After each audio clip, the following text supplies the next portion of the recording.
Tout d'abord, bonjour à toutes et à tous, un bonjour solidaire, fraternel, à celles et ceux de la direction globale du Mouvement populaire pour la santé, nos collègues d'Espagne qui nous accompagnent ce soir, et aussi au public de différentes régions du monde qui accompagnent ce processus de lancement public mondial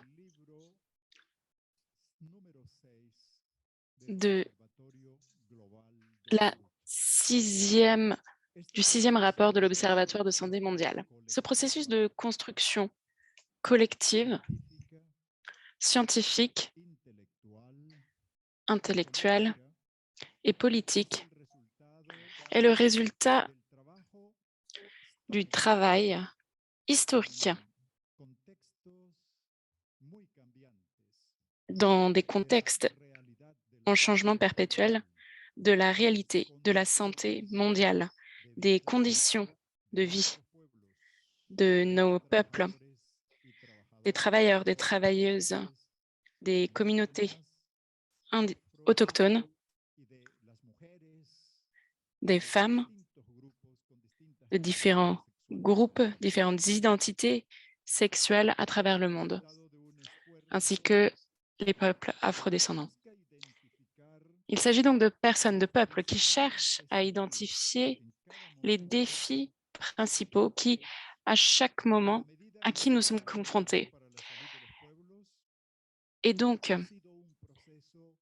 la santé populaire a été un processus important, une volonté de nombreux activistes de différentes régions du monde pour pouvoir répondre tout d'abord aux grands défis de l'inégalité économique, des asymétries de pouvoir, des processus et procédés d'exclusion culturelle et sociale qui déterminent la santé de nos communautés, de nos familles et des peuples en général. De cette manière, à chaque moment, les situations changent et les activistes du Mouvement populaire pour la santé ont pu interpréter cette réalité, dénoncer celle-ci au monde, répondre au pouvoir hégémonique global et tracer de nouvelles orientations pour pouvoir joindre nos luttes, nos consciences à une perpétuelle recherche de solutions, et cela au niveau mondial. Cet effort signifie que nous devons vous inviter à participer à ce processus qui ne sera pas un processus unique, indépendant. Il s'agit d'une réelle dynamique de volonté de nous toutes et tous pour nous confronter et trouver des solutions aux problèmes d'aujourd'hui. L'Observatoire de santé mondiale prétend à trouver ces solutions. Il reflète l'esprit de nos luttes, de nos demandes. Nous cherchons l'unité dans l'action dans chaque dynamique de lutte mondiale. Cela reflète le désir de combat, de mobilisation, de confrontation. Et à chaque moment, cela sont les motivations les plus importantes qui se positionnent devant nous. Je demande donc à toutes et à tous de d'ouvrir la voie, de lancer la discussion publique, d'élaborer, de construire à partir du contenu de ces réalités qui sont représentées dans l'Observatoire de santé mondiale par le Mouvement populaire pour la santé. Je vous remercie tout d'abord d'être avec nous et j'espère qu'ensemble, nous pourrons avancer sur ces parcours de lutte qui sont tracés par le mouvement populaire pour la santé. Je vous remercie.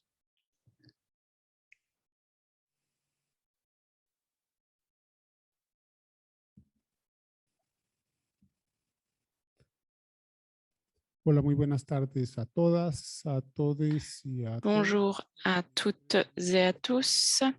Je m'appelle Manuel Espinel. Je suis professeur de sociologie de l'Université de Complutense de Madrid. Une petite histoire pour commencer.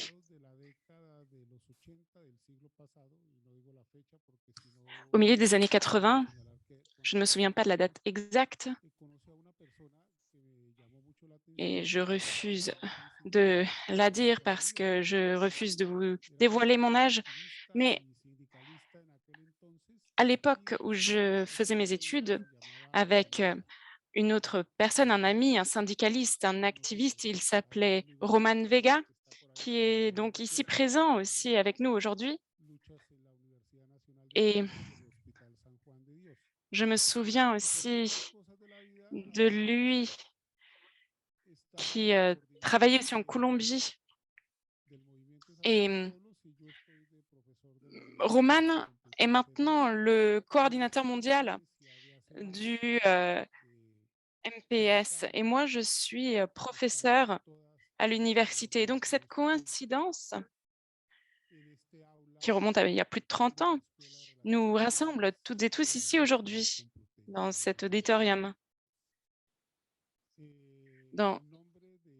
à l'université donc de Complutense à Madrid, au nom de notre directeur. Et je souhaite aussi répéter et vous accueillir, vous souhaiter la bienvenue ici à toutes et à tous à cet événement. J'aimerais aussi saluer Hugo, Yosna, Adipika, David, Chiara, Sunder, Susana, Manuel, Alexis, Carmen, Virginia, Sulakshana et tous les autres et toutes les autres que j'ai peut-être par mégarde pas encore nommés. J'aimerais vous saluer et vous accueillir ici à l'université donc de Complutense de Madrid. Bienvenue à toutes et à tous. J'espère que vous vous sentez à l'aise, que vous vous sentez bien accueillis. Et je souhaite tout d'abord m'excuser pour l'absence de la directrice. Il s'agit donc de quelque chose qui était inévitable pour elle. Elle n'a pas pu se joindre à nous, malheureusement. Dans le sud global, les choses doivent changer. Nous avons eu des changements récents dans l'université de Complutense pour décoloniser les connaissances entre le sud et le nord global. Cela a créé un espace favorable pour que cette réunion ait eu lieu. Cela aurait pu être un simulacrum entre les pays du Sud et du Nord. Cela aurait pu donc être un simulacre. Et je parle donc là de la décolonisation. Nous ne voulons pas exercer de l'extractivisme de connaissances. Nous voulons partager ces connaissances entre nous toutes et tous. Étant donné les changements que Roman a mentionnés avec ces mots, j'aimerais donc entamer cette réunion en vous accueillant donc pour commencer. Est-ce que je peux inviter le ou la première intervenante à venir à l'écran? Il s'agit de Manuel, Susanna. Je ne sais pas, peut-être qu'il faudrait... Il y a aussi des messages dans le chat de certaines personnes qui ne peuvent pas accéder à Zoom. Peut-être quelqu'un peut répondre à ces questions. Je vous remercie. Je vais maintenant demander aux panélistes de se présenter quand ils commencent leur intervention. Tout d'abord, le premier panéliste, Ronald, nous rejoint d'Ottawa. Ron, vous avez la parole. Très bien. Merci beaucoup.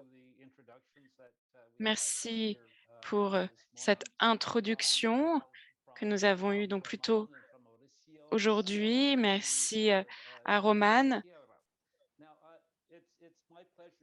C'est maintenant vraiment un plaisir de vous donner un aperçu de l'Observatoire de la santé mondiale 6, qui est donc une voie définitive pour un discours alternatif sur la santé. C'est la 6e édition donc, et j'ai l'honneur de dire que je suis impliquée dans l'Observatoire de la santé mondiale depuis la première édition qui a été publiée il y a 16-17 ans.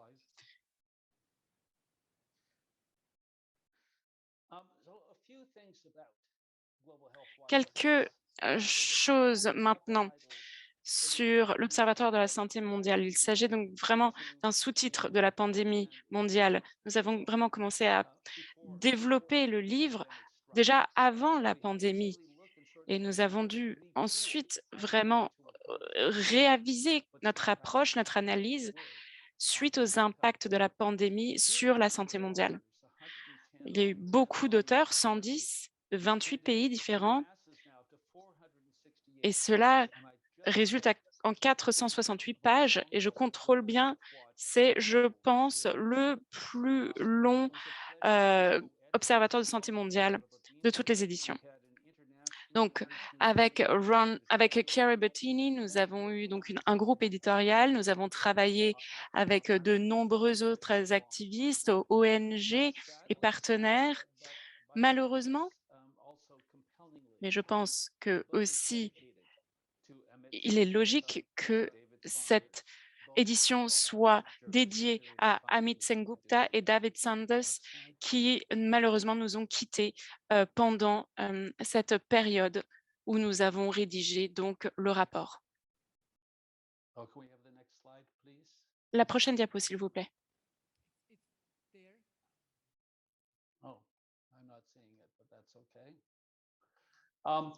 Anyway, moving on. The book follows the tradition of previous global health watches. It's divided into a number of Ce sections. rapport suit donc l'édition précédente et les répartit en différentes sections. Il s'agit tout d'abord de l'architecture mondiale qui prend la température mondiale, ensuite les systèmes de santé mondiaux, sur les intérêts sur le long terme pour la santé pour tous. La troisième section va au-delà de les soins de santé. Donc, il s'agit vraiment des implications et qui touchent donc des différents publics et différents secteurs privés et publics.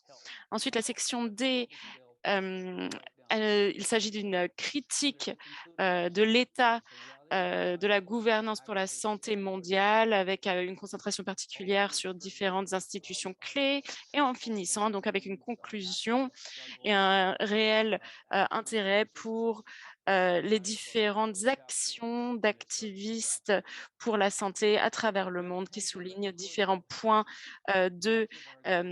d'intérêt. Et donc, il s'agit donc vraiment d'une architecture mondiale.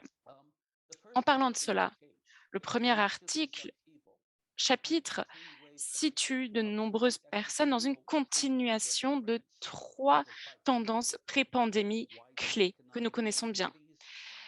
Les inégalités qui s'accroissent, les impacts du changement climatique et les mouvements des personnes qui fuient du changement climatique, des conflits ou de la pauvreté ou des trois. Le Covid-19 a rendu impossible d'ignorer que la domination néolibérale a mis en péril une grande partie de l'humanité. L'ironie est que la capacité du monde riche à financer publiquement un grand nombre des entreprises et en créant beaucoup d'argent dans l'espace financier mondial que ceux qui sont dans la mesure d'en tirer parti, qui sont déjà millionnaires, milliardaires, se sont encore plus enrichis. Pendant une brève période, l'effondrement des chaînes d'approvisionnement mondiales a ralenti ou même arrêté de grandes parties de l'industrialisation. Et la planète a vraiment pu respirer. Mais ce soulagement, ce relâchement a été très bref, parce qu'avec le rapport 2021 du groupe d'experts intergouvernemental sur l'évolution du climat publié donc en 2021, ils nous ont avertis encore et encore qu'il ne nous reste que quelques années pour éviter un basculement catastrophique. Les politiques qui s'occupent des millions de personnes emportées par le climat, déplacées par les conflits, en quête de refuge ou qui fuient la pauvreté, ne parviennent toujours pas à protéger les personnes les plus vulnérables. Ce chapitre, donc, présente montre les grandes crises existentielles que nous traversons, mais montre quand même quelques signes de changement positifs. Dans le sillage des dépenses consenties par les pays aux revenus pour maintenir la cohésion de leurs économies et de leurs sociétés au cours des 2 dernières années, on parle enfin de réformes fiscales nationales et mondiales. Le niveau minimum de l'impôt sur les sociétés est encore trop faible. Les entreprises pourraient encore éluder et la plupart des recettes iront aux pays du Nord, évidemment. Mais au moins, c'est un bon début. En revanche, l'impôt il y a un besoin d'action sur l'imposition sur les revenus, sur le patrimoine et le montant des revenus non imposés en proportion a augmenté encore et continue de le faire d'année en année. Il est passé de 30 000 milliards de dollars en 2002 à 75 000 milliards de dollars en 2019.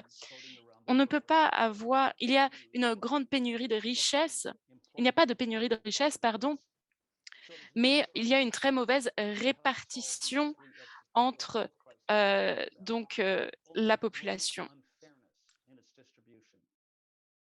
Il y a un problème de distribution, donc.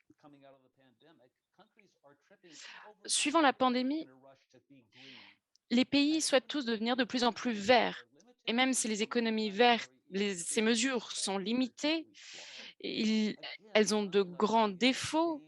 Malheureusement, elles créent encore et toujours des plateformes de changement qui peuvent aider à l'activisme. Malheureusement, la polarisation des politiques et la montée des autocraties font obstacle à l'engagement des gouvernements pour agir contre ces crises climatiques. Et l'invasion de l'Ukraine par la Russie incite de nombreux pays à revenir aux combustibles fossiles dans leur quête à l'autonomie énergétique. Le chapitre A3 indique que les sociétés humaines n'ont pas de choix autre que d'adopter le concept de décroissance et la création d'une économie post-croissance. Donc la décroissance, ça ne signifie pas l'absence de croissance. Ça veut dire trouver un moyen d'avoir une croissance pour atteindre des conditions de vie saines. Il s'agit aussi d'une réduction contrôlée de la consommation pour les pays du Nord et du fait que les élites les plus riches doivent être au régime de consommation, non plus de fast fashion, plus de thérapie d'achat constant, d'achat en essor constant. Il s'agit donc vraiment d'un régime de consommation. Il s'agira d'un détrônage radical du modèle de consommation capitaliste qui se base sur la croissance, la croissance, la croissance. Et la vitesse à laquelle les choses sont produites, consommées, l'énergie dépensée, les marchandises jetées à la poubelle. Il existe de différentes alternatives à ce modèle qui sont développées à l'échelle locale. Il s'agit d'alternatives au PIB, par exemple, il s'agit aussi de développement d'économies circulaires sans déchets, de réforme du marché du travail qui mettent l'accent sur le travail, par exemple, de la santé qui est très important. Nous l'avons bien reconnu pendant la pandémie. Les efforts donc de réformer, de changer, cela viendra, je le pense, tout d'abord sur la scène locale où les personnes vivent et valorisent et se valorisent. Et cela pourra aussi ensuite nourrir un activisme global plus efficace. Merci.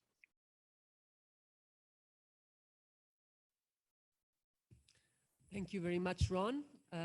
Now we have Merci beaucoup, Ron. Nous passons à présent au panéliste suivant, Sulakshana. Je vous laisse vous présenter. Oui, bonjour à toutes et à tous. Je m'appelle Sulakshana. Je viens du MPS Inde. Je suis également coordinatrice du cercle thématique système de santé. Et je siège également au comité de pilotage.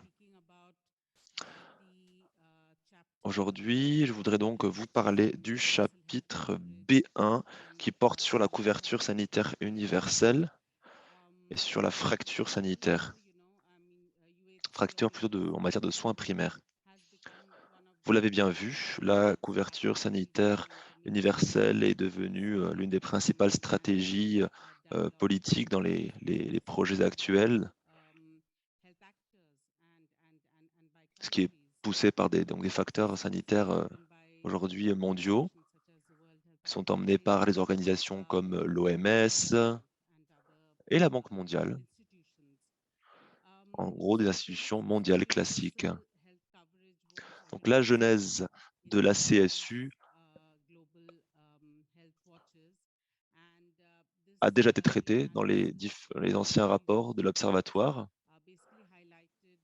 et nos analyses par le passé mettaient en exergue les différences entre la couverture sanitaire universelle et d'un autre côté, ce qu'on appelle les soins de santé primaire.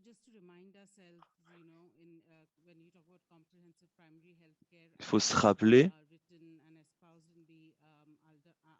que ces soins de santé primaire étaient déjà mentionnés dans la déclaration d'Alma-Ata, où on cherchait à réhabiliter ces soins de santé primaire, à donner un rôle crucial à la participation communautaire, aux travailleurs communautaires de la santé, à donner également un rôle au gouvernement afin qu'il puisse apporter un soutien.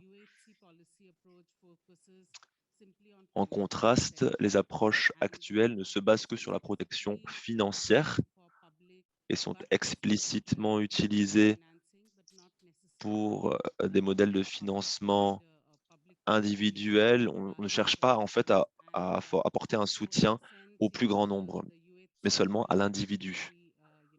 Donc dans ce sens, le discours dominant sur le sujet de la couverture sanitaire universelle est largement basé sur les idées de libre marché.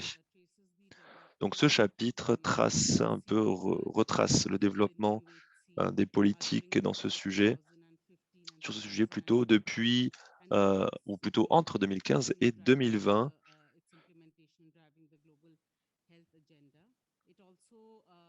Et étudie donc sa mise en œuvre dans le cadre du programme sanitaire mondial.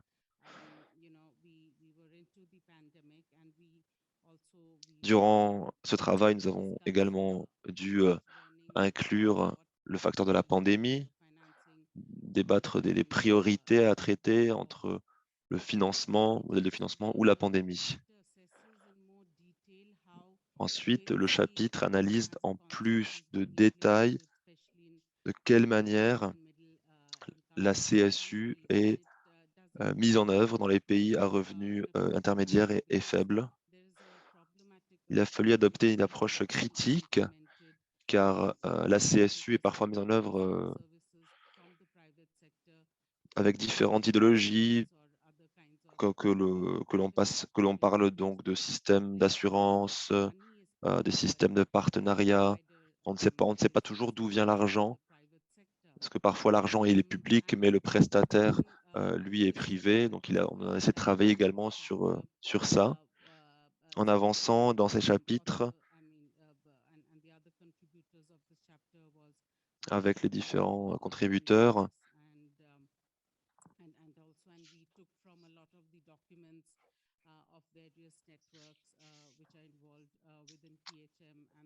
Nous avons donc inclus d'autres contributeurs, d'autres documents, supports de travail déjà disponibles chez l'MPS.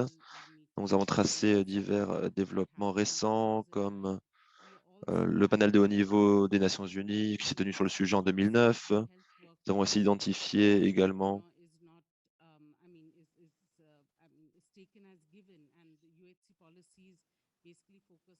la manière dont la couverture sanitaire universelle est généralement considérée comme acquise, que personne ne la remet en question et qu'on ne parle que de finances, comme je l'ai dit avant, et pas du reste. Ensuite, nous donnons de nombreux exemples concernant la mise en œuvre donc, de la CSU, avec par exemple des montages d'assurance financés par l'argent public. On essaie de montrer que ces nouveaux procédés sont possibles et on note que pour la plupart, ils ont été mis en œuvre dans les pays du Sud. On démontre que c'est une vision de la solidarité qui est très différente de celle que l'on connaît dans les pays industrialisés du Nord. Cette nouvelle vague de méthodes, on va dire, de couverture de CSU permet de réduire le fardeau financier et de fluidifier les travaux entre tous les maillons de la chaîne et de retirer aussi tous ces éléments de langage très néolibéraux basés sur le profit. Et il y a un objectif très clair ici qui est affiché par les prestataires du secteur privé. La mise en œuvre de ces procédés néolibéraux sont soutenus par de nombreuses personnalités, de nombreuses institutions, la Banque mondiale ou d'autres, qui, elles aussi, cherchent à développer les capacités pour les capacités d'achat dans le secteur privé. Nous donnons plusieurs exemples à ce sujet. Par exemple, l'Inde, l'Indonésie, les Philippines, le Maroc, le Kenya. Et nous nous rendons compte que ces procédés d'assurance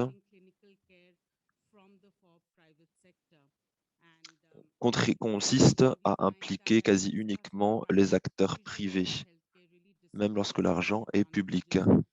Et que quand cela arrive, cela en fait annule tout l'avantage de fournir de l'argent public pour la couverture, pour la CSU. Dans les pays d'Asie, on se rend compte que la quantité d'argent investi par l'État dans la CSU a augmenté et pourtant la qualité de l'accès, l'efficacité n'a pas augmenté. On se rend compte que cela a créé au contraire de nombreux types, une augmentation d'opérations parfois inutiles ou des opérations abusives, simplement parce que ces opérations sont un moyen de faire rentrer de l'argent pour les hôpitaux privés. Donc voilà, l'assurance comme vache à lait, concrètement, n'a pas fonctionné. Et cela, c'est une conséquence de l'implication du secteur privé.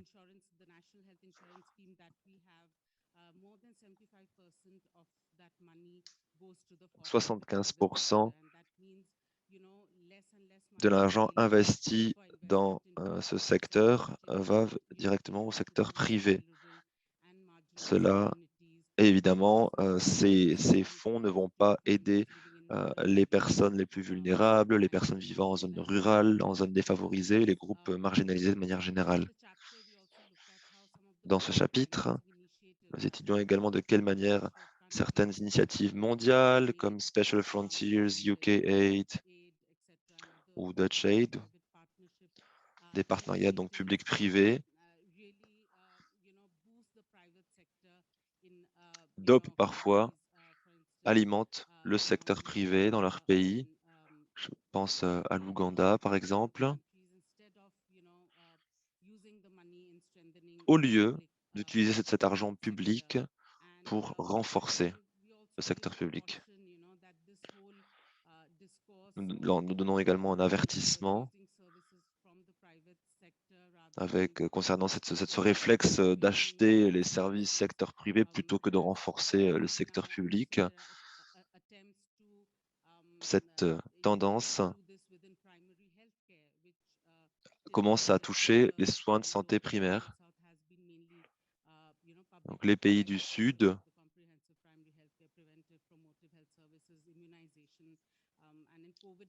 dans les pays du Sud, les soins de santé primaires avaient toujours été fournis par le secteur public. C'était le cas également pendant la pandémie, que ce soit les mesures préventives, les tests, les vaccins. Tout a été entrepris par le secteur privé durant la pandémie, à l'inverse de ce qui se faisait avant pour répondre à cette urgence. Donc, ça a eu pour conséquence une exploitation et les gens ont dû débourser énormément d'argent pour avoir accès à ces services. Et nous concluons ce chapitre en soulignant qu'aujourd'hui, ce récit sur la CSU sert à promouvoir la privatisation et la marchandisation de la sécurité sociale. Nous servons de certains documents institutionnels pour prouver cela. Dans ces documents, on retrouve toujours le même langage, la même terminologie qui, comme je l'ai dit, promeut l'achat des services. Dans ce document, on dit toujours, on lit que le gouvernement ne peut être, il n'est pas raisonnable que le gouvernement soit un prestataire et que c'est au secteur privé de se charger de ces tâches. Voilà, on retrouve donc ces éléments de langage dans ces documents institutionnels. On donne également d'autres exemples plus récents d'initiatives de déprivatisation, de municipalisation. Nous démontrons que les militants autour du monde continuent de résister à ces programmes néolibéraux. Et enfin, nous proposons de nous rassembler, militants sociaux, mouvements sociaux, syndicats, campagnes. Il faut se réunir, être solidaire et demeurer vigilant à l'égard de ces pratiques. Il faut documenter ces cas. Il faut établir une veille permanente, avoir un esprit critique, surtout à l'égard de ce récit dominant qui promeut les profits plutôt que les personnes. Et parfois, ces débats sont cooptés par le secteur privé. On l'a bien vu à l'OMS et dans d'autres institutions. Il faut demander plus d'investissement au niveau national dans le secteur public. Il faut demander le renforcement du secteur public, développer l'emploi public également, particulièrement dans les pays du Sud. C'est un aspect très important. Il est crucial de réorienter ce discours en passant d'un système basé sur le marché à un système basé sur la solidarité, sur le rendement de compte, la transparence, qui peut offrir un système de santé pour tous et toutes. Merci.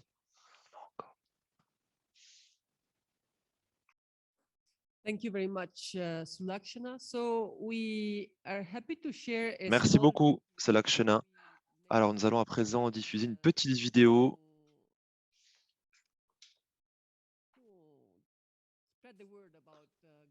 qui a été donc préparée pour servir de publicité à notre rapport. Je remercie nos amis de Madrid, de Medicus Mundi.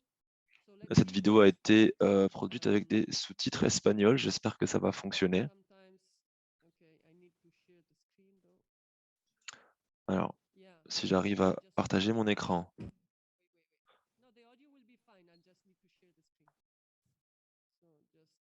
un petit instant. This. That one.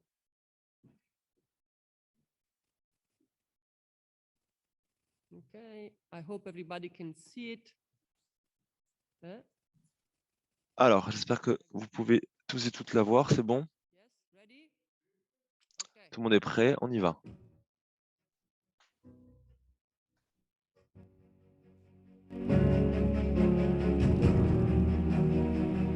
Global Health Watch 6 is the latest edition of People's Health Movement's flagship publication that's released every 3 years in collaboration with like-minded organizations. The book's authored by a worldwide network of activists committed to the goal of achieving health equity within. Note de l'interprète, la vidéo ne sera pas interprétée. The book describes how and why the pandemic deepened inequities in access to health and healthcare. It also talks about ways of creating a fairer, healthier, and environmentally sustainable future.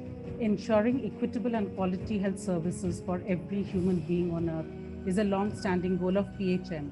Unfortunately, debates on universal health coverage have taken over all other healthcare reform discussions, leaving the goal of achieving comprehensive primary healthcare on the margins. Countries are expected to generate their own financing of health, something which is impossible for poorer countries to do. It also rids rich countries from taking responsibility for their exploitative politics and economics, which perpetuate health inequalities in the first place. Rampant privatization of the health sector simply provide new ways for investors to accumulate more wealth. The future of health and healthcare must be public. Development model based on extractivism, growth, and consumption will continue to make everything worse, be it human health or inequality or planetary destruction. People in poor and indigenous communities will be the worst affected. In our book, we propose an alternative vision about how our communities should and could relate to each other and to the planet. We need to gather 8 different examples from territories around the world of popular resistance and hopeful stories of successful struggle. With COVID-19 and ecological degradation intensifying inequities promoted by neoliberal globalization, Global Health Watch 6 offers important insights, ideas, and alternatives. It's a book of challenges and hope, of exploitation and resistance. It's a resource that I commend you to read, to discuss, and to share for its strategies for a fairer and healthier future.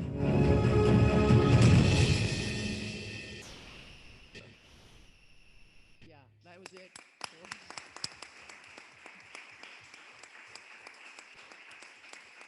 Yeah, we're very proud and thanks, Jyotna, our PHM. Nous sommes très fiers de cette vidéo. Deaths, officially, we know the numbers, 6 million deaths. This is an underestimation. Nous connaissons donc les chiffres, 6 millions de morts, c'est une sous-estimation. Pardon, l'interprète s'excuse, il s'agissait d'une vidéo, je crois. Yesterday, estimates that 18.2 million people have died worldwide because of the COVID-19 pandemic. By the end, this is by the end of 2021, and many of this in developing countries. It's not just the number of deaths, but the. Well, it's still related, so don't worry. Let's close. Okay, that's good. Cool. Yeah, Sangeeta, we like Sangeeta. Okay, so. Ok, pardon pour la confusion. Il y avait une vidéo qui s'est lancée à l'écran qui n'était pas en rapport. Bonsoir à toutes et à tous. Je suis Susanna. Je fais partie du mouvement populaire pour la santé basé en Inde. Je fais partie du secrétaire mondial, le comité de pilotage, et nous continuons à être impliqués dans le mouvement avec différents rôles. Je travaille pour l'Organisation des services publics internationaux. Il s'agit donc d'un travail aussi que j'ai mené pour l'Observatoire de la santé mondiale, ensemble avec le Mouvement populaire pour la santé. Le chapitre que je vais évoquer sera celui sur la COVID et la privatisation. Le point de départ était que nous pouvions déjà voir beaucoup de preuves que la privatisation du système de santé avait déjà touché les systèmes de santé à travers le monde et cela signifie qu'on n'a pas pu bien contrôler la pandémie et a eu des grands impacts sur la santé mondiale. Mais il fallait réunir plus de preuves pour avoir plus d'informations pertinentes pour pouvoir ensuite les partager. Donc, nous avons voulu voir aussi comment ces processus montraient aussi l'émergence de nouvelles tendances, des nouveaux rôles des secteurs privés publics dans le secteur de la santé. Donc, nous avons consulté différentes parties du secteur de la santé. Nous avons tout d'abord regardé les différents services de santé et la privatisation avant la pandémie et les tendances à la privatisation pendant la pandémie. Dans ce secteur, ces dernières années, ces dernières 25 années, disons,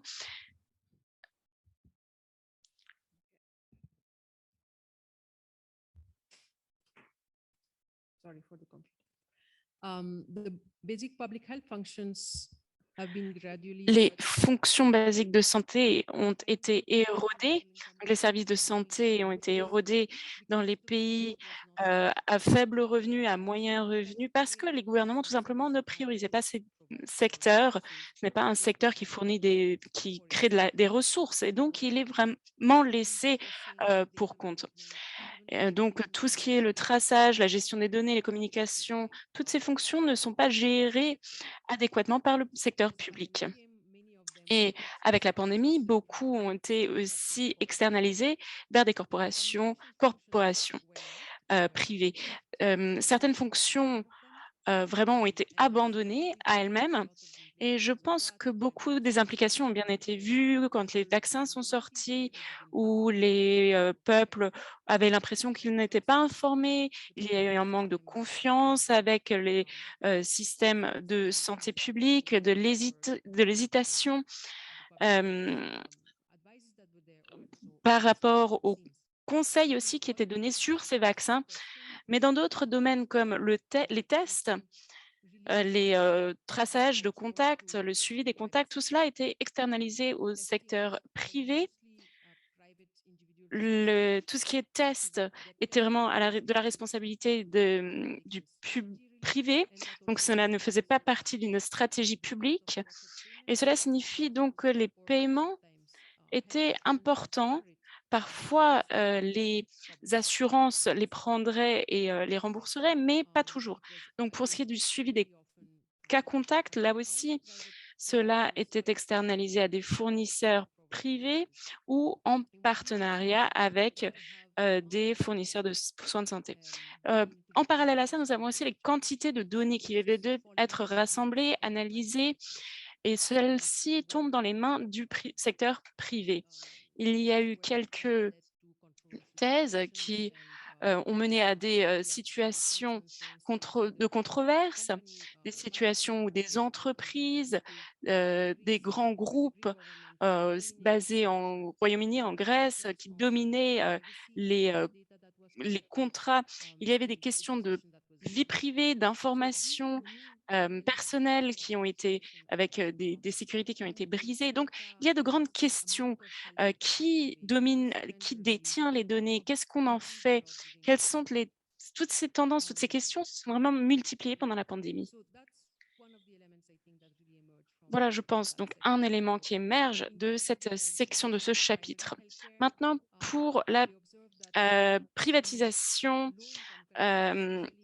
des soins de santé primaires, en particulier en Asie du Sud et en Afrique subsaharienne, la prédominante, le premier point de contact que les personnes vont avoir avec les systèmes de santé sont bien souvent très affaiblis du fait du manque de financement qui dure depuis des années. Et ce lien, bien souvent, est maintenu par des travailleurs de la santé de la communauté. Donc des personnes qui travaillent dans la communauté, qui sont peu payés ou pas payés du tout, qui travaillent de manière informelle, mais qui sont le lien parce que le système de santé primaire a été affaibli. Maintenant, avec l'augmentation des infections de Covid-19, le rôle de ces travailleurs de santé dans la gestion de la Covid est devenu très important. Ces travailleurs communautaires sont vraiment devenus un point central de stratégie de gouvernance, mais cela ne signifie pas que leurs conditions de travail se sont améliorées. Donc, les situations informelles de travail signifient qu'il n'y avait pas assez de formation, pas assez de soutien, pas assez d'équipements de protection personnelle, parce que le personnel de santé n'était pas officiel et donc pas considéré comme des personnes qui devraient recevoir ces EPI. Il y a eu une charge de travail très importante, donc des situations très difficiles. Nous avons vu que les plus vulnérables, le personnel de santé le plus vulnérable portait vraiment le fardeau de tout un système de santé défaillant parce qu'il n'y avait pas suffisamment de ressources. Une autre tendance que nous avons vue, c'est dans les pays à revenus importants, la télémédecine des SSP avait augmenté. Les personnes n'étaient pas forcément à l'aise avec cette télémédecine, mais la COVID a accéléré cette tendance. Quand les, les, les médecins et les premières pratiques privées publiques, l'accès à la santé est devenu beaucoup plus généralisé en ligne. Cela s'est développé et une adaptation a été évidente. Maintenant, pour ce qui est de la technologie et de l'utilisation de celle-ci, c'est malgré tout encore une inquiétude qui persiste dans le secteur. Nous avons aussi consulté la fourniture des hôpitaux, l'approvisionnement, la disposition et la capacité de réponse des systèmes de santé. Malgré les arguments des théories néolibérales, on dirait que le système de santé n'était vraiment pas prêt pour avoir des réponses immédiates d'urgence. Les ressources dans les systèmes de santé publics étaient insuffisantes et dans le privé, la réponse, les réactions rapides n'étaient pas préparées non plus, n'étaient pas prêtes. Il y a donc une fragmentation aussi que nous voyons. Il y a un approvisionnement de services très coûteux, inégal, inégal géographiquement aussi sur le terrain. Il n'y avait pas, par exemple, suffisamment de lits d'hôpitaux, pas assez de personnel de santé, et cela a vraiment dépassé le système de santé public et a pu donc bénéficier au secteur privé.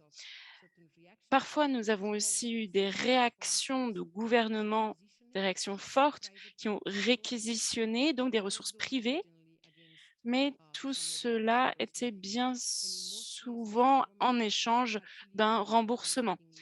Et bien souvent, les gouvernements ont alloué de grandes sommes des fonds publics à des entreprises privées pour aider à solutionner donc la situation Covid. Globalement, en introduction, nous avons aussi parlé du passage un vrai changement, un passage du secteur public au secteur privé, mais la réaction du secteur public a été vraiment en étape. Le secteur privé a bien souvent refusé de prendre des cas de Covid. Cela a été observé. Il y a eu aussi un changement, différentes étapes où les hôpitaux privés ont bien voulu prendre des patients Covid parce qu'il y avait aussi de grandes sommes qui étaient versées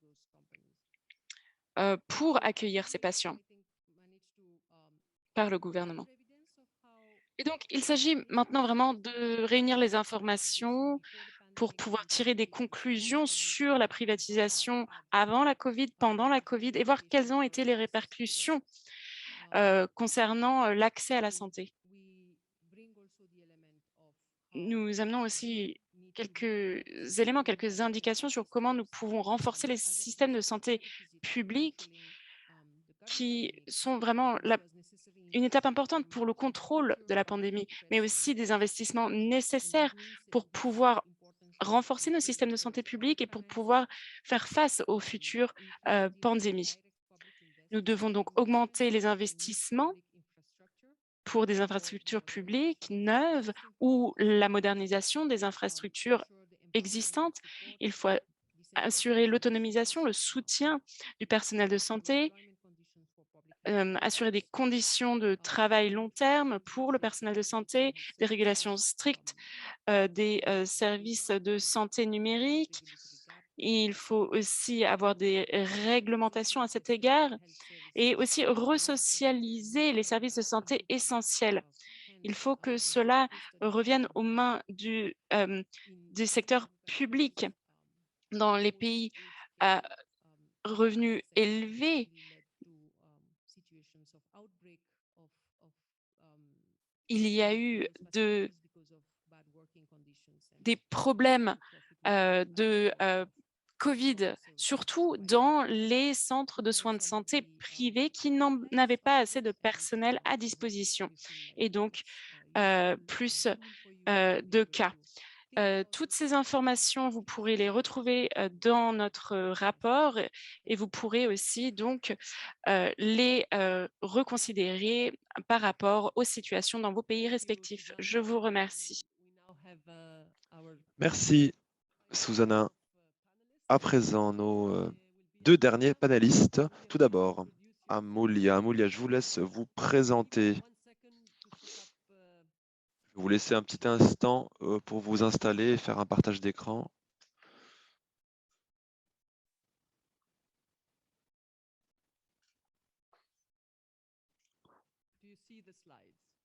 Est-ce que vous pouvez voir les diapos? C'est bon? Oui, très bien. Bonjour, donc Amoulia Enedi de MPS Inde. Moi, je travaille dans les écosystèmes santé.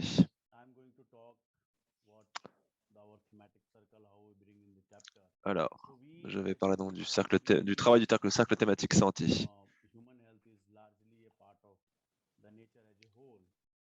Nous estimons que la santé humaine fait partie de la nature. Il s'agit de connecter donc la santé au changement climatique, à l'enceinte environnementale et à l'action de l'industrie extractiviste. Dans ce chapitre, nous essayons de décrire le modèle de développement actuel, c'est-à-dire l'extractivisme. Et nous essayons un peu de montrer les défis que cela pose. Dans le passé, déjà, nous avons parlé des tendances de notre écosystème en matière de santé. Nous avons étudié l'écosystème, les pénuries d'eau, l'extractivisme.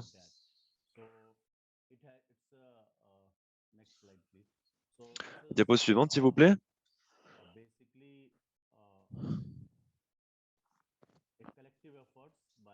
Voilà, c'est un effort collectif, il faut le rappeler. Un effort qui a bénéficié des travaux de nombreux contributeurs. Je vais commencer par une citation de Gandhi. La Terre nous donne assez pour satisfaire tous les besoins de l'homme, mais pas assez pour son avarice. Et c'est ce qu'on observe avec l'accaparement des terres aujourd'hui. Le vol des ressources naturelles sur Terre. Au sein du cercle thématique santé écosystème, nous estimons que l'extractivisme est un système qui soutient le modèle de développement économique actuel. L'extractivisme, c'est un modèle d'accumulation qui favorise l'extraction des ressources naturelles. Donc, ce que nous essayons de faire dans ce chapitre, c'est donc de détailler 9 sujets et 9 luttes. Essayons toujours de prendre une lutte d'abord et d'expliquer ensuite pourquoi elle est née Et nous précisons que voilà, ce sont 9 cas, mais que ils en représentent beaucoup plus encore. Tout d'abord, nous parlons des politiques de développement au début du chapitre et des inconsistances qu'on y trouve concernant le financement de la santé, l'extractivisme. On nomme différents exemples donc de l'industrie extractiviste, l'industrie minière, toujours en mettant aussi en arrière-plan l'action du MPS. Nous soulignons ensuite le besoin de surligner ce lien entre le droit à la santé, les luttes pour le droit à la santé et les cas de résistance contre l'industrie minière. Donc ça, c'est un lien qu'on essaie de faire ressortir dans tout le chapitre. Nous présentons des études de cas, je l'ai dit, et elles n'ont rien de particulièrement unique. Elles représentent des centaines d'autres témoignages. Nous avons choisi certains échantillons. Ensuite, dans ce chapitre, nous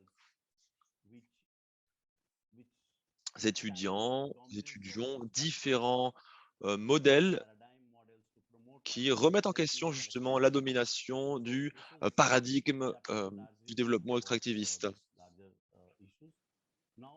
Voilà un peu de quoi traite ce chapitre. À présent, je vais passer à certaines études de cas plus particulières. Voilà, je l'ai dit, 9 études de cas.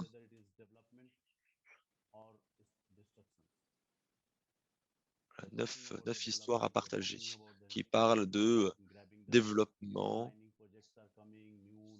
des nouveaux projets miniers qui vont s'installer, nouvelles incursions d'entreprises en quatre coins du monde. Alors, il y a des histoires d'espoir qui viennent d'Équateur, d'Argentine. Diapo suivante, s'il vous plaît. Toutes les questions liées notamment à la lutte pour l'eau en Argentine, le travail des défenseurs de l'environnement aux Philippines qui sont harcelés, agressés. Nous parlons également des peuples autochtones suédois qui luttent également pour leurs terres, des cas de résistance au Texas. Voilà, donc je vous l'ai dit, plusieurs témoignages, et sur la base de ces témoignages, nous essayons de faire ressortir des enseignements. Je vais parler de certains de ces cas ici. Voilà, pour vous donner une idée. Je vous l'ai dit, donc nous parlons des peuples autochtones suédois. Nous expliquons que le droit suédois bafoue les droits autochtones dans ce pays.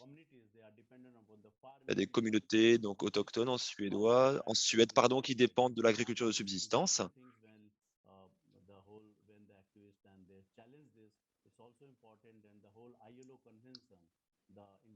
Nous notons également que, par exemple, la Suède n'a pas ratifié la Convention sur les peuples autochtones et tribaux de l'OIT en 1969. Il y a de nombreuses conventions justement de l'OIT sur ce sujet qui n'ont pas été ratifiées dans le monde et qui ne concernent pas uniquement le droit des peuples autochtones, mais également la santé environnementale. Alors, il y a donc un conflit dans ce pays entre l'État qui veut s'accaparer certaines terres pour des objectifs extractivistes, terres qui appartiennent donc à ces peuples.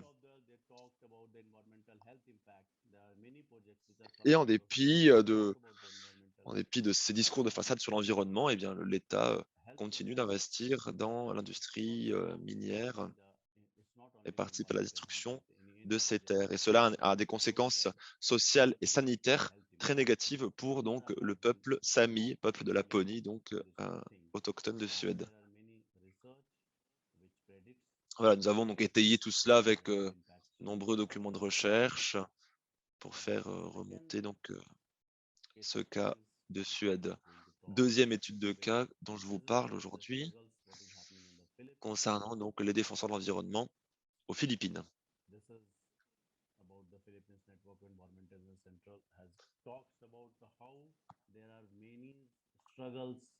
Voilà, je l'ai dit, il y a de nombreuses luttes, bien sûr. Et là, j'en saisis une lutte donc aux Philippines contre des projets d'extraction. Nous expliquons comment l'État philippin harcèle les militants environnementaux depuis des années déjà. Il y a eu des meurtres, hein, la situation est gravissime là-bas, des arrestations illégales, des détentions, des kidnappings. Voilà. Donc, une situation gravissime aux Philippines. Ça ne se passe pas qu'aux Philippines, évidemment. On l'observe en Inde également, où certains militants environnementaux, sanitaires, remettent en question et luttent contre des projets d'investissement extractivistes. Et en conséquence, ils se retrouvent donc harcelés par tous les appareils de l'État, judiciaire ou extrajudiciaire. Voilà, donc là, on en parle pour les Philippines, mais on l'observe également ailleurs. L'étude de cas suivante, c'est la dernière que je mentionne aujourd'hui, elle provient d'Inde. Voilà, donc concernant la santé et la sécurité au travail pour les travailleurs informels.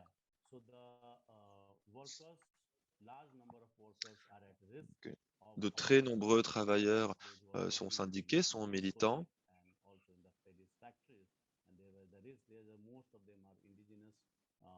Voilà, de très nombreux travailleurs sont exposés à une poussière très nocive dans leur lieu de travail, dans l'industrie minière. La situation de ces travailleurs a longtemps été négligée. Cela fait toutefois déjà 2 décennies que les travailleurs se mobilisent pour lutter contre cela, pour faire valoir leurs droits. Donc, une exposition à la poussière de silice, qui est extrêmement toxique. Il y a un militantisme également judiciaire qui s'est mis en place pour obtenir des compensations, des réparations.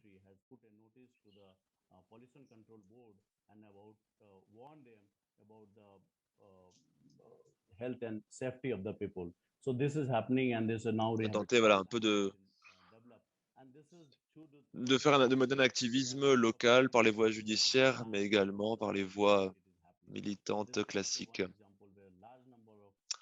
Voilà, donc un cas précis où un grand nombre de travailleurs ont été exposés à une substance toxique, ils n'ont pas reçu la protection nécessaire de leur gouvernement. L'OIT d'ailleurs a aussi documenté ce cas précis concernant les travailleurs exposés à la poussière de silice en Inde. Voilà, je l'avais dit au début, hein, nous considérons que la santé humaine fait partie aussi de la nature et nous restons engagés à lutter contre les industries extractivistes, à développer une campagne mondiale contre cela. Nous voulons soutenir et renforcer les luttes des peuples indigènes pour leurs droits. Concernant les droits des peuples, les droits à la terre, droits aux forêts, droits aux environnements traditionnels. Et nous invitons évidemment tous les militants et militantes à rejoindre la plateforme du MPS afin que nous puissions remettre en question ce modèle de développement. Et je pourrais ensuite parler d'autres études de cas un autre jour. Merci en tout cas de m'avoir écouté. Buenas tardes, muy buenos días a todos. Bonjour, bonsoir à toutes et à tous. Je suis Emmanuel Burns. Je suis professeur d'études sur le développement mondial à l'Université de Toronto, au Canada, et membre donc MPS du Canada. Donc pour le chapitre, pour ce qui est du chapitre du Canada, il nous est demandé, nous devons dénoncer l'industrie minière et extractive et le rôle de l'industrie minière transnationale au Canada. Entre beaucoup de ces grandes corporations, de ces grandes exploitations transnationales sont basées au Canada. Et elles sont même listées en bourse dans ma ville natale. Comment est-ce possible? Comment est-ce que le Canada est divisé? Pourquoi est-ce que le Canada est si accueillant pour l'extraction minière. Tout d'abord, il y a des incitations financières. Il y a un crédit d'impôt de 15% pour les extractions minières. Il y a un manque aussi de réglementation qui permet de lever des capitaux, de mobiliser des capitaux pour cette industrie. Et il y a aussi beaucoup de soutiens gouvernementaux, des canaux donc de soutien pour l'extraction minière grâce à un régime de pension du Canada et d'exportation ainsi que de développement. Il y a aussi des échecs législatifs et judiciaires. Les tribunaux canadiens ont toujours rejeté les poursuites, mais à travers l'activisme, au cours des 10 dernières années, cela a commencé et donc à un niveau non pas fédéral, mais cela a été un développement très important et il y a donc 2 cas maintenant qui ont été, il y a eu des poursuites contre Hudbay Minerals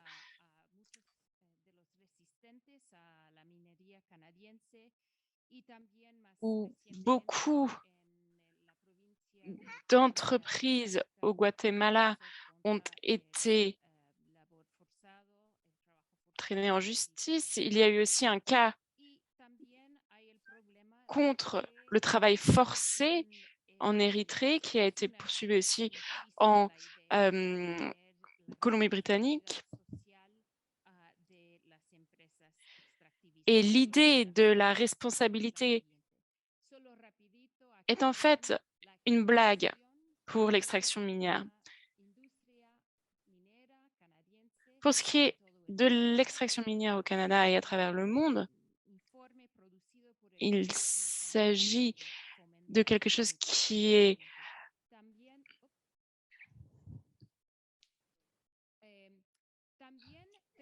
un problema de diplomacia mortal. Il y a aussi un problème de diplomatie.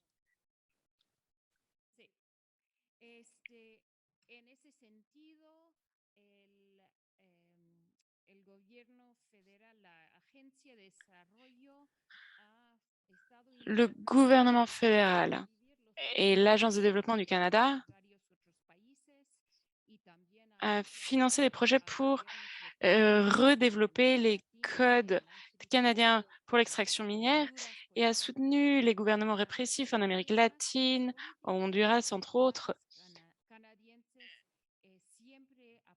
Et les diplomates canadiens et politiciens soutiennent toujours les projets d'extraction minière et soutiennent aussi les accords commerciaux qui facilitent la corporation, les entreprises canadiennes dans leur soutien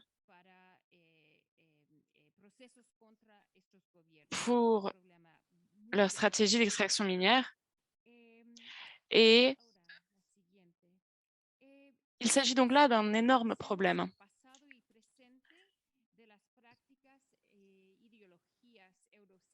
Nous reconnaissons que les pratiques idéologiques du passé et du présent et la suprématie blanche qui ont eu lieu dans l'ordre de l'extraction globale. Il y a des documents qui ont été publiés pour soutenir les populations résistantes. Des recherches que nous avons réalisées avec des activistes ont mené à la documentation des abus qui ont été faits par ces sociétés au niveau international. Nous avons soutenu et aidé la résistance de la part des peuples autochtones au Canada, ainsi qu'au Nicaragua et en Grèce et en Équateur. j'aimerais vous parler d'une étude de cas qui évoque la relation d'un groupe à Cuenca en Équateur qui soutient un groupe donc pour une consultation publique sur l'accès à l'eau en 2010. Cela avait lieu en 2019. Il s'agissait d'une collaboration entre le MPS en Équateur et au Canada. Ils ont donc soumis ce projet et l'ont soumis au tribunal. Il s'agissait d'un projet d'extraction autour de Cuenca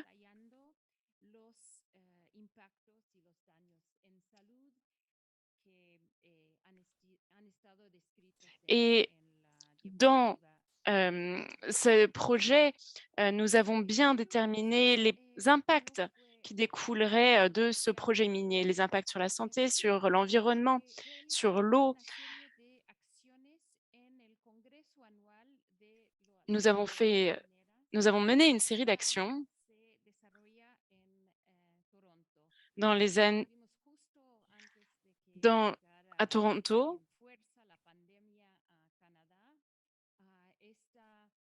Juste avant la pandémie, et cette manifestation en particulier a eu lieu au centre-ville de Toronto. À gauche, vous voyez la manifestation qui a eu lieu donc dans la rue, mais ces camarades ont aussi pu s'infiltrer dans une réunion avec des actionnaires. Ils ont pu parler du cas de Cuenca en Équateur. Nous avons donc essayé de soutenir les activistes en temps réel à Cuenca et au Canada. Même si le cas était donc refusé, il a été rejeté malgré tout. En février 2021, il y a une consultation publique à Cuenca, la troisième plus grande ville. Il y a eu un accord signé contre l'extraction minière et pour la protection des ressources hydriques à Cuenca. J'aimerais conclure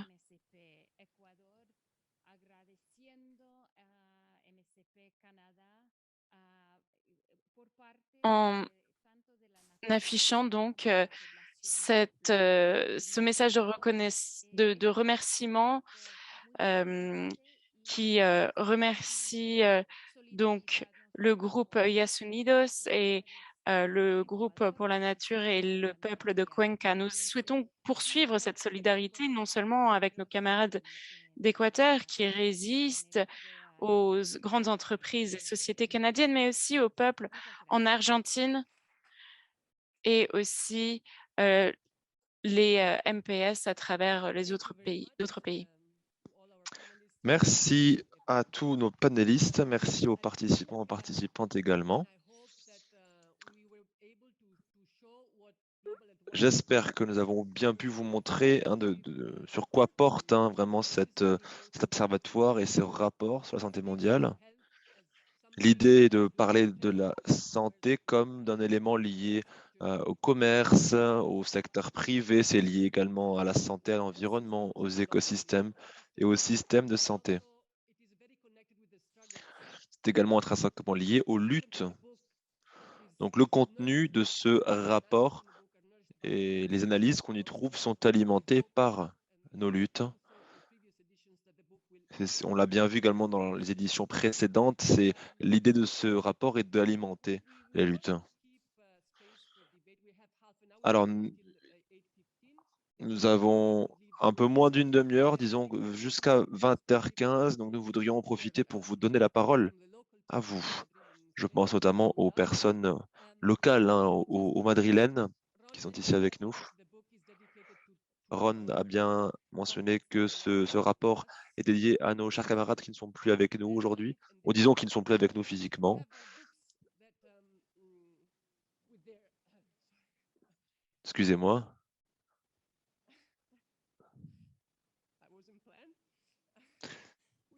Ce n'était pas prévu. Donc, nous avons des livres qu'ils ont écrits pour nous ou que nous avons écrits pour eux. Je vous laisse reprendre, les reprendre. Oui, lui, c'est Eduardo Espinosa. Il est bien en vie, heureusement. Il n'est juste pas avec nous aujourd'hui. Il écrit sur la lutte pour la libération du Salvador. C'est un livre auquel a participé Amit, ainsi que d'autres camarades, qui parlent donc des luttes pour la santé et qui portent des visions, analyses clés en essayant un peu de vulgariser le contenu. Nous sommes ravis d'ailleurs de vous dire que nous l'aurons bientôt traduit en espagnol. Autre élément important, nous avons également les précédentes éditions du rapport sur la santé mondiale. C'est gratuit sur le site.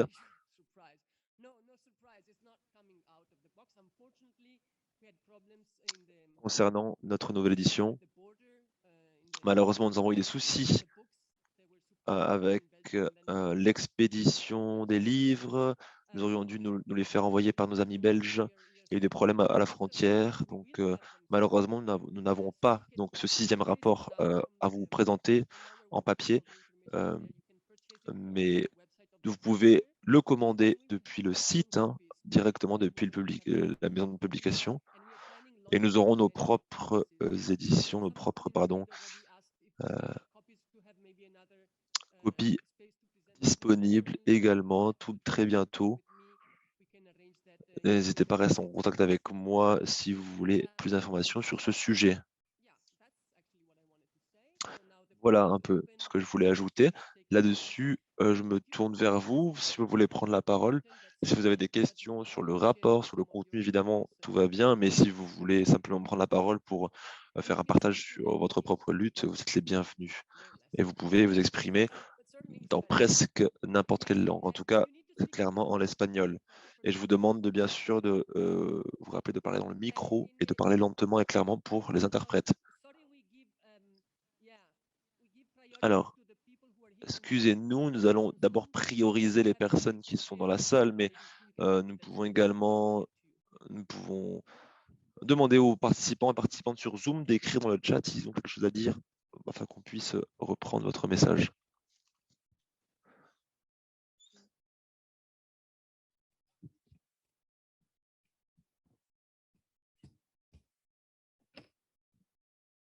Alors, je vous demande de vous présenter avant de commencer, et puis je vous rappellerai de parler aussi assez lentement pour les interprètes.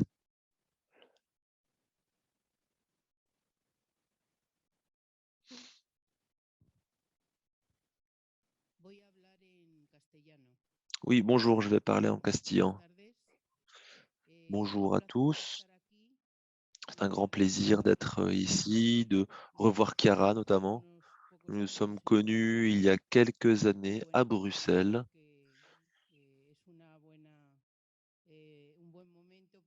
Je pense que c'est un moment idéal pour nous retrouver et nous souhaiter les uns les autres la bienvenue.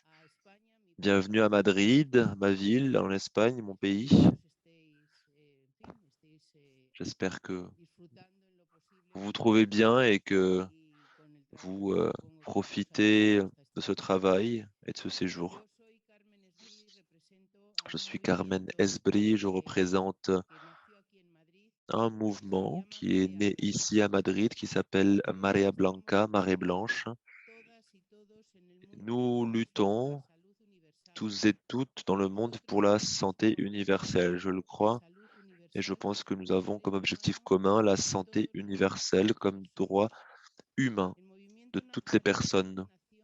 Le mouvement Marea Blanca est né en 2012 lorsqu'un gouvernement conservateur est arrivé au bout du néolibéralisme en décrétant que serait éliminé le caractère universel de la santé et que les raisons du marché prendraient le pas sur les raisons de la santé. Il y a une loi dans le droit espagnol, la loi générale de santé, qui, à la fin des années 90, a créé une nouvelle structure. Une structure qui portait sur les soins de santé primaire. La déclaration d'Alma-Ata expliquait que ces soins de santé étaient essentiels, car il était donc important de prendre en compte tous les déterminants et qu'il fallait les mesurer de la bonne manière, c'est-à-dire laisser les médecins faire ces mesures dans des espaces proches des citoyens avec des méthodes simples mais scientifiques et qui permettraient un contrôle permanent donc des données de santé. Voilà, c'est ce qu'on a eu chez nous en Espagne. Enfin, c'était une loi donc positive que nous avons pu mettre en place en Espagne et tout a changé progressivement avec les soins de santé primaire. L'idée aujourd'hui est de liquider le système de santé publique et le caractère universel des soins de santé, dont la qualité d'ailleurs était reconnue. Bien sûr, il y avait beaucoup de choses à améliorer. En tout cas, cela ouvre la voie aux acteurs du monde néolibéral qui vont attenter directement à la vie des personnes. Voilà, je ne serai pas trop longue, mais tout simplement pour vous dire qu'à partir de ce changement législatif, nous avons créé Marea Blanca ici à Madrid, un mouvement qui est parti des hôpitaux à la base et que nous avons pu développer grâce à nos concitoyens. Nous avons pu mobiliser de très nombreuses personnes qui ont voulu défendre leur système de santé publique. Par la suite, et voire même simultanément, a été créé un collectif que je représente aujourd'hui, donc Marea Blanca, dans son acronyme complet. Et Marea Blanca, depuis 10 ans, cherche à restaurer notre ancienne loi de santé. Cherchons surtout à mettre en lumière les grands défauts du système néolibéral en matière de santé ici. Alors, nous avons eu quelques succès grâce à cette lutte. Et au fil des ans, nous avons également connu plusieurs défaites. Et plus important encore, nous sommes en train de perdre complètement le contrôle social de ce système, car le marché l'a entièrement gobé. Je voudrais également montrer du doigt le fait que cette pandémie a été une foire d'empoigne, un grand marché où tout le monde a pu négocier. Ça a servi à l'enrichissement illégal, non éthique des fabricants de vaccins, des grandes entreprises qui contrôlent tous les laboratoires pharmaceutiques. Nous montrons du doigt également que ces vaccins doivent être libérés de tout brevet et rendus accessibles au plus grand nombre. Nous savons que ce n'est pas le cas.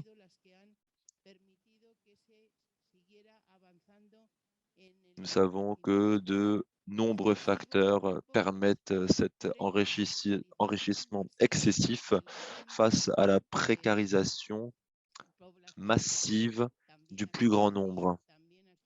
C'est le cas ici à Madrid et en Espagne.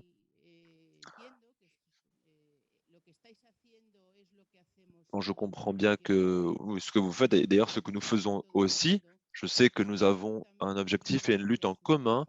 Je comprends aussi qu'on peut toujours avoir certaines différences, certaines divergences d'un espace militant à un autre, mais je prends également en compte que le modèle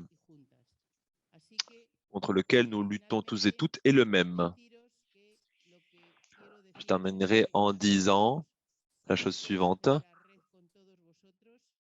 Je suis ici pour connaître votre réseau, pour m'impliquer avec vous, pour créer des liens. Voilà, c'est tout. Je reste là à votre disposition. Merci d'être venu nous voir à Madrid. Merci. Alors, il y a des personnes qui ont levé la main dans Zoom. Je vous demanderai d'abord de laisser la priorité aux personnes qui sont présentes avec nous dans la salle. Je vous demande de bien penser à vous présenter. Oui, bonjour, je m'appelle Juliana. Ravi d'être ici avec vous. Je fais partie de plusieurs mouvements, même si je ne fais partie de la représentation officielle d'aucun. Alors, je voulais, vu que ma camarade a parlé de Maria, je voulais parler d'espaces similaires, des espaces donc de lutte concrète pour la défense de la santé publique. L'un de ces mouvements, c'est la plateforme Yossi Sanidad Universal. Je ne sais pas si vous la connaissez. Ce mouvement est né à la suite d'un décret en 2012, un décret qui limitait, voire annulait les droits à l'assistance sanitaire des personnes dites immigrantes, et pas uniquement elles, mais parfois des personnes espagnoles, mais qui quittaient l'Espagne pendant plusieurs mois, et en rentrant en Espagne, ils se rendaient compte qu'ils ne disposaient plus de cette aide à la santé. On ne pouvait, voilà, il y avait uniquement l'aide d'urgence qui était disponible. Voilà un peu l'impact de ce décret. Donc, ces mouvements se sont créés en réaction, des mouvements créés par des professionnels du secteur de la santé à Madrid, ainsi qu'ailleurs, créés par d'autres personnes, des bénévoles qui ont cherché à assister différentes populations migrantes ou autres, afin que ce droit soit reconnu. Voilà un peu un de ces espaces de lutte. Un autre espace qui a été créé, une initiative législative populaire a été lancée pour récupérer notre système de santé. Alors, je vous explique un peu ce qu'est une initiative législative populaire. Hein, c'est un concept très espagnol. Donc, c'est une des avenues disponibles dans ce pays pour débattre au Congrès des initiatives portées par la société civile. Pour cela, il faut collecter 50 000 signatures. Voilà, signatures donc certifiées, vérifiées avec données personnelles pour que cette initiative législative populaire soit amenée au Congrès. Seuls les citoyens et citoyennes espagnols peuvent donc apporter leur signature à cette pétition. Donc cette initiative a permis de créer un mouvement, de lancer un processus. Je l'ai dit, c'est devenu un espace de lutte, en l'occurrence au niveau national, coordonné par donc une coordinatrice anti-privatisation. Autre espace de lutte dont je suis également utilisatrice, adepte, qui a été créé à Madrid, parce qu'ici, il faut le savoir, c'est une honte. Nous avons un gouvernement qui est plus que néolibéral, avec un processus de privatisation de la santé terrible. Donc, quand je parle de Madrid, je parle de la région autonome, hein, de l'autonoma. En Espagne, pour ceux qui ne savent pas, ces compétences sont décentralisées. Voilà, c'est une forme de division administrative du pays. Donc voilà, chaque autonomia a certaines compétences autonomes. Et notamment en ce qui nous concerne l'éducation et la santé. Le ministère de la Santé a évidemment des compétences très basiques au niveau fédéral.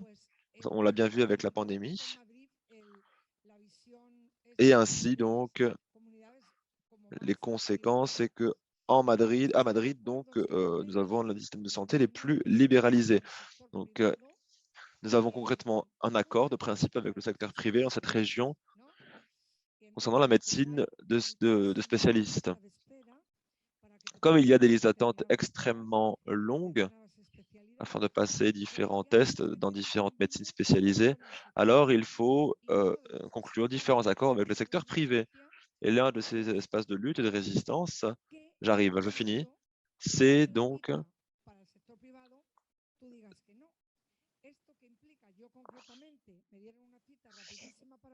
C'est quoi là? On vous donne un rendez-vous,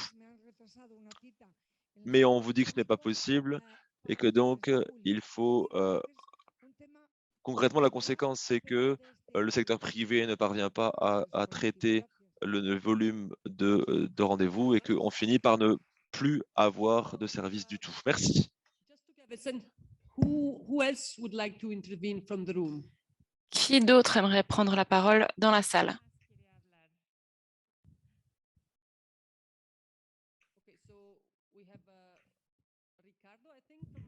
Nous avons Ricardo sur Zoom. Ricardo, est-ce que vous souhaitez prendre la parole?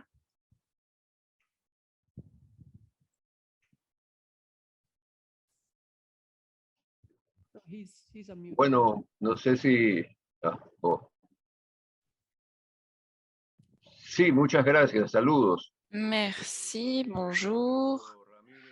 Je suis Ricardo Ramirez et je vous parle depuis l'Équateur. Je suis coordinateur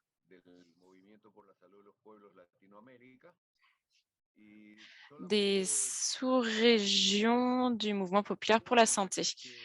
Et donc, j'aimerais dire deux choses. Tout d'abord, j'aimerais vous féliciter au nom de nos camarades pour la production de ce rapport.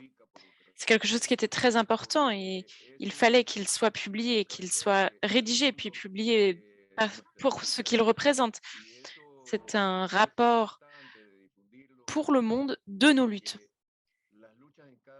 Et donc, il est important de diffuser nos luttes parce que à travers le monde, elles se renforcent les unes les autres. Ce que nos camarades font d'un côté du monde aide ce que d'autres font de l'autre côté du monde. Et ensuite, j'ai aussi reçu beaucoup de messages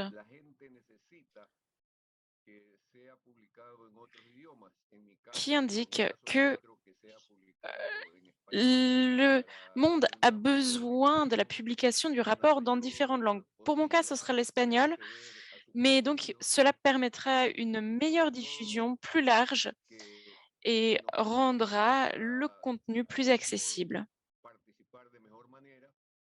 Cela nous permettra donc ensuite d'être mieux informés et de mieux participer dans le processus. Nous toutes et tous nous avons vraiment hâte de participer à la production du 7e rapport et nous espérons que le temps entre les deux éditions ne sera pas trop long. C'est ce qui s'est passé entre le 5e et le 6e rapport, mais j'aimerais donc féliciter et remercier toute l'équipe de production pour cette publication extrêmement importante. J'aimerais vous dire que nous attendons donc la version en espagnol et nous avons grand espoir de la recevoir très bientôt. Je vous remercie.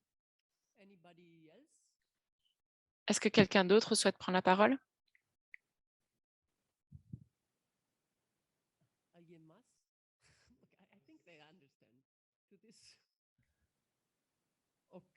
Anybody else from the Zoom? Est-ce que quelqu'un peut-être sur Zoom souhaite prendre la parole? Il n'y a plus de main levée.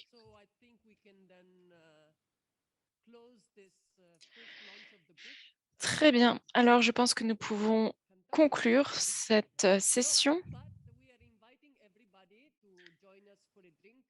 Mais nous invitons donc tout le monde à se joindre à nous pour boire un verre et manger quelques tapas dans un bar près d'ici.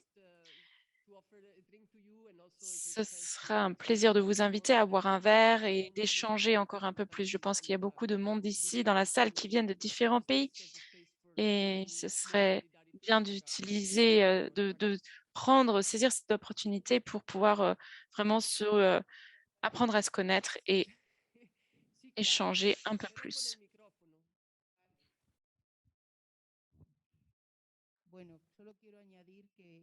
Je voulais simplement rajouter que je soutiens Maria Blanca qui est présente à travers l'Espagne et aussi dans les communautés plus petites. Il s'agit donc d'un programme important contre la privatisation des services de santé et nous travaillons pour faire en sorte de constituer une assemblée mondiale pour la santé. Nous demandons la paix, nous demandons l'harmonie et la santé. Voilà, je voulais simplement partager cela avec vous aussi. Je vous remercie. Merci, Carmen. C'est effectivement très pertinent et important à savoir. Merci à toutes celles et ceux qui ont participé en personne ou virtuellement. Et j'espère que nous pourrons nous retrouver très bientôt dans le cadre du PHM. Et tout d'abord, nous nous retrouvons au bar. Prenez les livres, hein, n'hésitez pas s'ils sont pour vous. For the online participants, we would be closing the Pour les participants et les participantes en ligne, nous allons clôturer la session Zoom dans quelques minutes. Je tenais aussi à remercier les interprètes. Je m'excuse. Est-ce que nous pouvons applaudir les interprètes qui nous ont épaulés?